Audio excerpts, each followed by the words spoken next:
Hello everyone. Today I am going to start group theory in which we'll see different types of algebraic structures like monoid, semi-group and abelian group.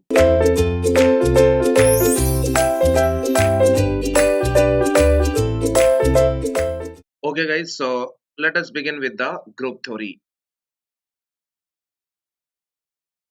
Group theory.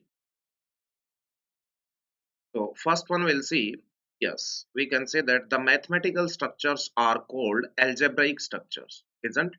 Okay. So write down the mathematical structures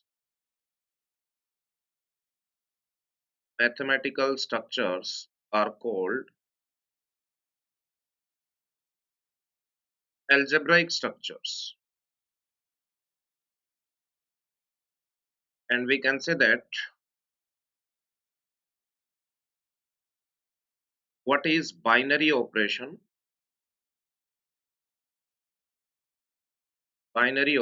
we can say that let G be a set. Let's say set is given, and we can say that a binary operation on G is what we can say that is a function. A binary operation on G is a function, we can say that assigns each ordered pair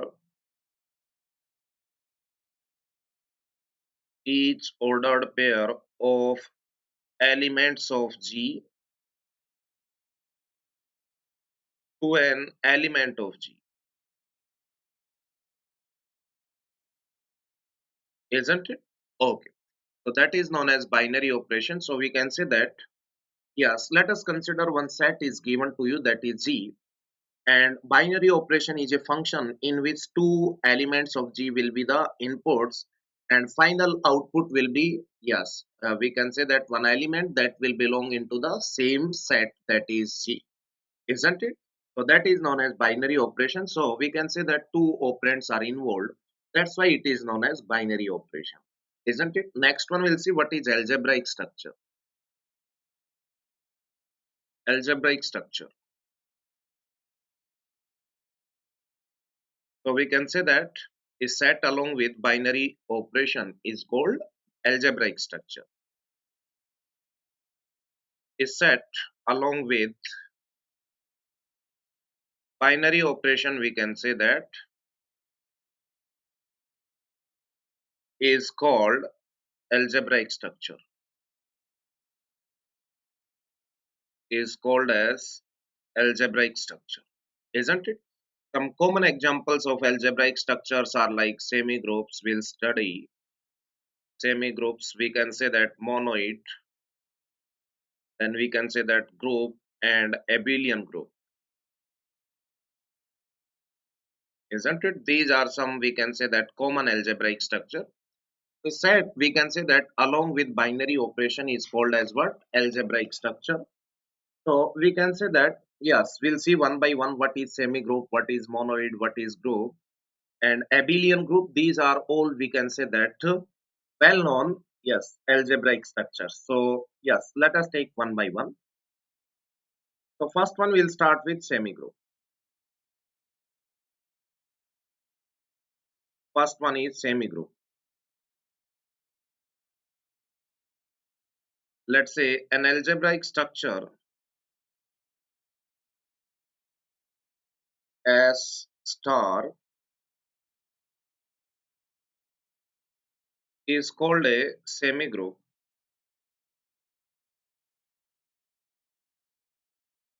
if the set S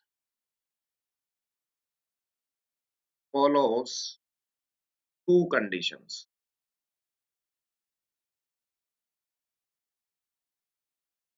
Here S is what? S, we can say that S is a set and star is what? Binary operation, isn't it? So we can say that star is what? Binary operation, isn't it? So first condition is what? We can say that first condition is S is closed with respect to star. What does it mean? Yes, what does it mean? That is, we can say that closure property is satisfied. Closure property.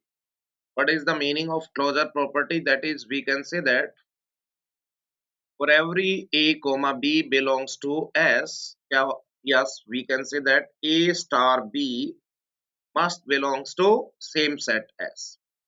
That means if we take any two element from the set S and we operate or we can say that we perform the binary operation between them, then the resultant element must also belongs to same set S. That is known as closure property, isn't it? Okay. Next one, second one, we can say that let's say star, that is binary operation, is an associative operation.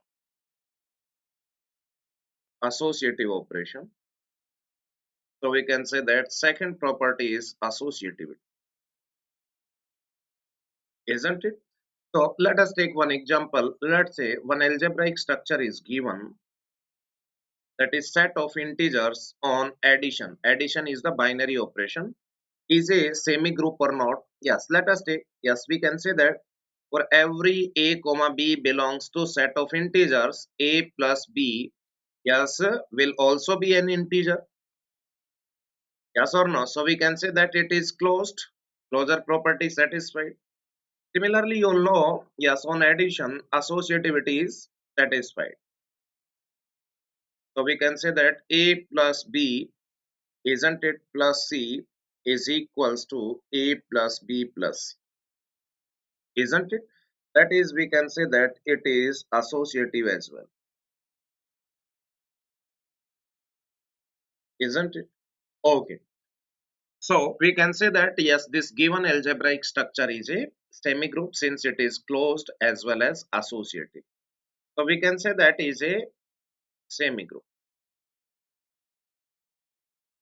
isn't it? This given algebraic structure is a semigroup. Let us take one more example. Let's say, second example we can take, let's say, one algebraic structure Z on subtraction. This is not a semigroup. Is not a semigroup. Why? Because we can say that this is not associative. Why? Because we cannot say a minus b minus c is equals to a minus b minus c. So minus is or subtraction is not associative. That's why we can say that this is not a same, isn't it? I hope this one is clear to everyone. Next one, second one is that is monoid. Monoid. So we can say that an algebraic structure, let's say m comma star. M is a set because this one is monoid. So I'm taking the set name is m. M and comma star. Star is a binary operation or a binary operation is called monoid. Is called monoid if the following conditions are satisfied.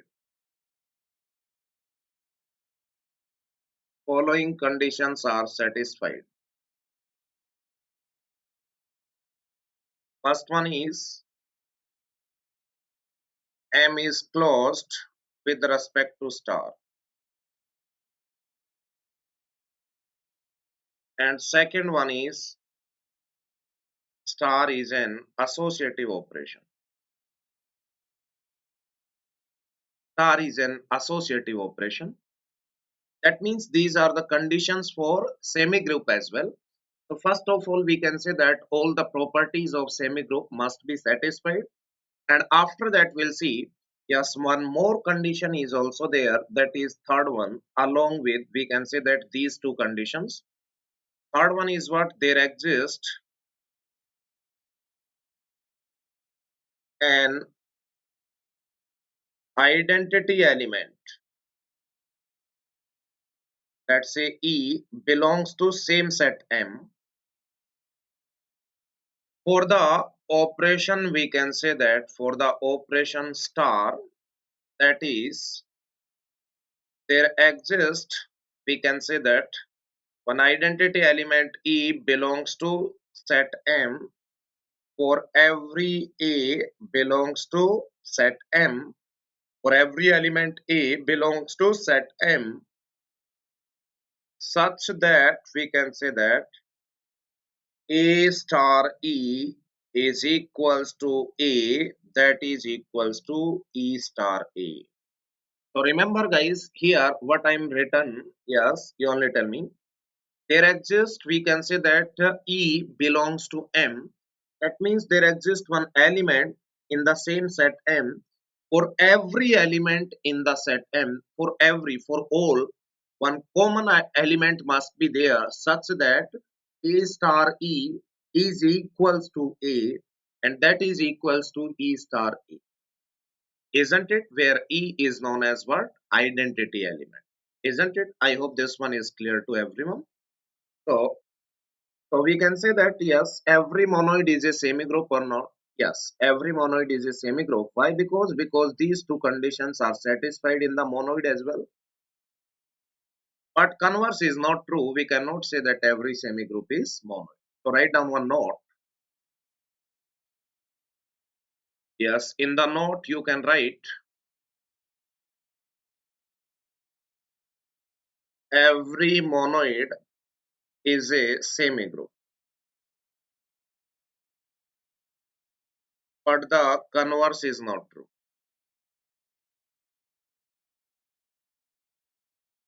For example, let's say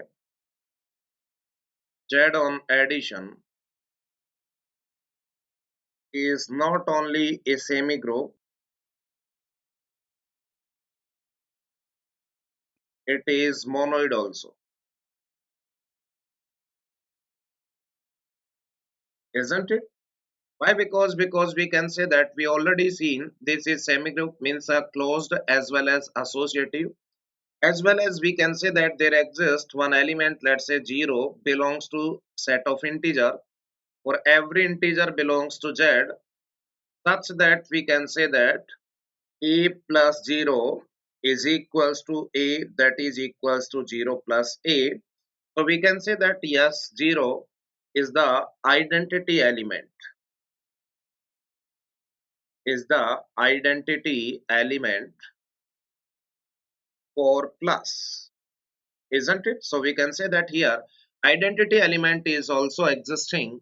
That's why we can say that this is not only semigroup, that is monoid as well, isn't it? Okay. So moving to the next one, like, let us take one more example. Let's say set of whole numbers on addition. We can say that this is also monoid. No problem at all. It will be closed. Let take any whole number, two whole number, add them. Yes, we will get yes one whole number, that is closed. And plus is associative, and 0 will lie in this set, that will be the identity element for plus addition. Third example, let us take example number 3. Z plus on plus, set of positive integers. Yes, we can say that here Z plus means what? Positive integers will start from 1, because 0 is neither positive nor negative. So here we can say that this will be closed as well as associative. But identity element 0, yes, is not, we can say that identity element for this algebraic structure. Why? Because the identity element must also belong to the same set, that is given set. But Zm doesn't include 0. That's why we can say that inside Z plus there is no identity element, isn't it? That's why we can say that identity element does not exist in this particular set. So we can say that this is not the monoid, not a monoid, but we can say that this is semigroup. I hope this one is clear to everyone, isn't it? So write down one note. We can say that this identity element should be unique for the entire group, or entire set, isn't it? So we can say that yes, identity element if exists, then it must be unique. Write down one note. Identity element must be unique if exist, isn't it? Okay. So that's all about, we can say, that monoid. Now third algebraic structure, that is group. So we can say that, let's say one algebraic structure G comma star is a group. First of all, if satisfies first condition, that is closure property, that is closed. Second one, we can say that if it satisfies associativity. Third one, if there exists identity element, means we can say that all properties of monoids are satisfied, must satisfied for group. Plus one more condition is added, that is what, fourth one, we can say that each element A belongs to set G, yes, has an inverse element, that is A inverse belongs to set G, isn't it? Belongs to set G, same set, with respect to, we can say that star. So we can say that yes, yes means what, we can say that, let's say each element A belongs to G has an inverse element A inverse belongs to G with respect to star. That is, we can say that what is the meaning of inverse element A star, A inverse must be equals to identity element, and that is equals to A inverse star A, isn't it? Or in other words, we can say that for every element A belongs to set G, there exists one element B belongs to G, such that we can say that A star B is equals to B star A, that is equals to identity element, isn't it? That is equals to identity element, isn't it?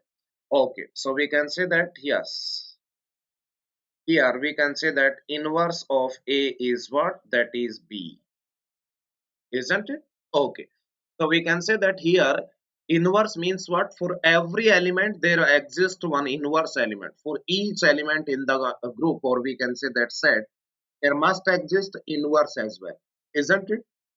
So we can say that then that is called as group.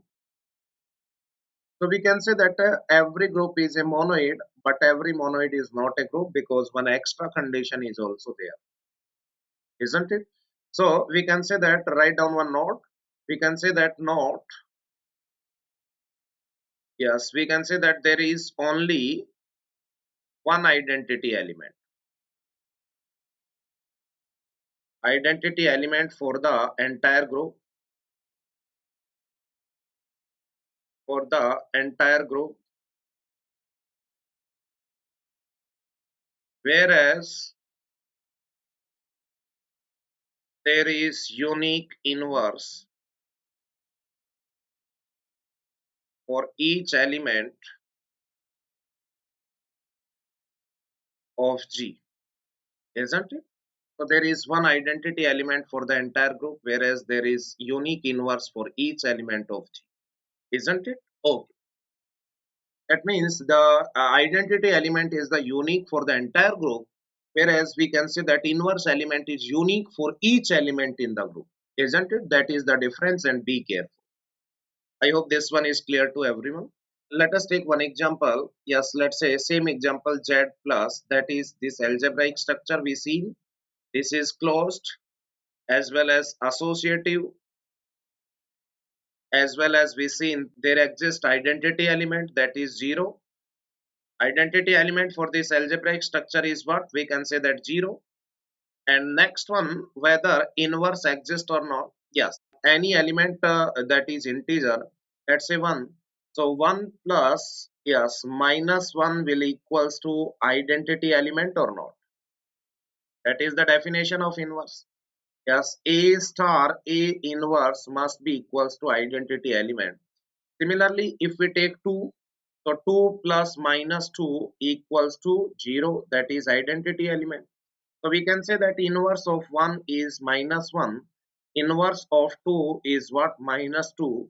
Similarly, inverse of minus 2 will be plus 2, and so on, isn't it?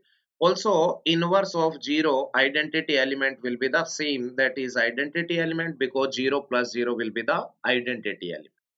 Here we can see, yes, for every element there exists unique inverse, so we can say that inverse is also existing. So inverse property is also satisfied, so we can say that this given algebraic structure is not only semi-group, not only monoid, this is group as well, isn't it? Okay, so we can say that this algebraic structure is a group. Is that clear, guys? Okay, can we proceed further? Okay, write down next one. Example number 2. Let's say a real numbers, set of real number on multiplication.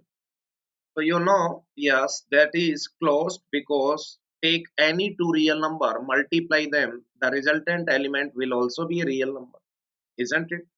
Second one, we can say that yes, multiplication is associative. You can take any two real number. Yes, let's say A multiplied with B. Yes, let's say A multiplied with B, that is equals to B into A. That means, or we can say that that is commutativity. So yes, associativity, let's say for every A, B, C belongs to real number, A into B into C is equals to A into B into C. So multiplication is associative. Third one, we can say that yes, identity element exists, that is 1. Because we multiply, identity element exists, that is 1. We can say that yes, for multiplication identity element is 1. Why? Because A into, or we can say that A star, star is here multiplication. So take any real number, multiply with 1, that result will be the same real number. Yes or no? So we can say that identity element also exists. But fourth one, whether inverse exists for every real number or not? No. Let's say 2. So 2 into 1 by 2 will be the identity element. So we can say that inverse of 2 is 1 by 2. Similarly, let us take any other example, minus 2. So minus 2 will be multiplied with 1 minus 1 by 2.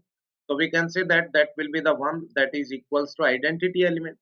So inverse of minus 2 will be what? Minus 1 by 2 and so on. But what about the inverse of 0? 0 also lies in the set of real number. So 0 will be, yes, multiplied with 1 by 0.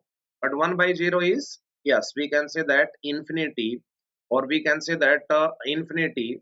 So 0 multiplied with infinity, that is what we can say that 1 or not? No. So this is undeterminate form. So we can say that inverse of 0 does not exist. Okay. Also, we can say that 1 by 0 is what? Infinity.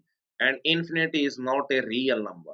Infinity is not any type of number. Infinity is just a concept. So remember, guys, infinity is not a real number, isn't it? So, or also this inverse must belongs to the same set, that is the set of real number. Also 1 by 0 is infinity. So infinity is not belonging to the set of real number. That's why we can say that here inverse property is not satisfied. If a single element is existing, then also we can say that that is inverse property is not satisfied, isn't it? So for here 0 we can say that there is no inverse, so we can say that yes, yes, inverse property is not satisfied, so we can say that this is, yes, only monoid, this is not a group, isn't it? I hope this one is clear to everyone. Okay. Next one, that is last algebraic structure, that is we can say that abelian group, or it is also known as commutative group. Abelian group or commutative group. Let's say a group along with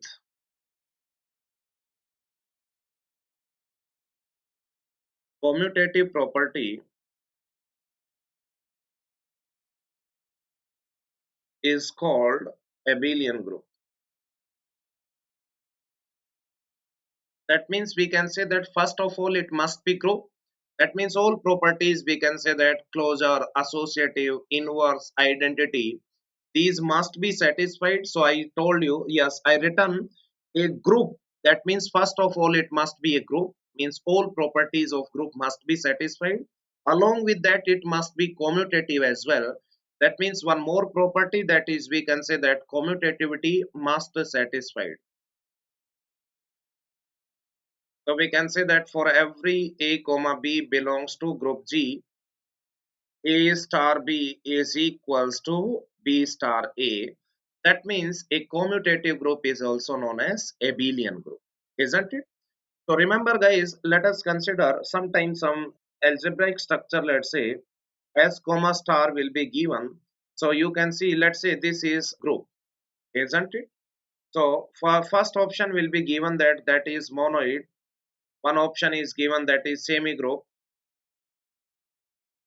and third option is group given that is group, and fourth option is given that is abelian group, isn't it? So we can say that if these are given to you, so let us consider, let's say this is group. So if it is group, then by default it will be semi group as well as monoid. So if we need to select only one option, that means MCQ, only one choice is correct, then most correct answer is what? Group, isn't it? If it is group, then by default it will be monoid as well as semi group. So most correct answer will be the group only. Or if it is, we can say that abelian group, so by default it will be monoid semi group. So we can say that most correct answer will be the abelian group, and so on. Okay guys, so that's all about, we can say that, introduction of group theory. So we seen some standard algebraic structures like semi group, monoid group, and abelian group. So in the next lecture we will proceed this topic. Okay, we'll see some examples and we'll see whether these are monoid, say abelian groups and semi groups and all. And after that we'll see the next part. Okay, thank you so much.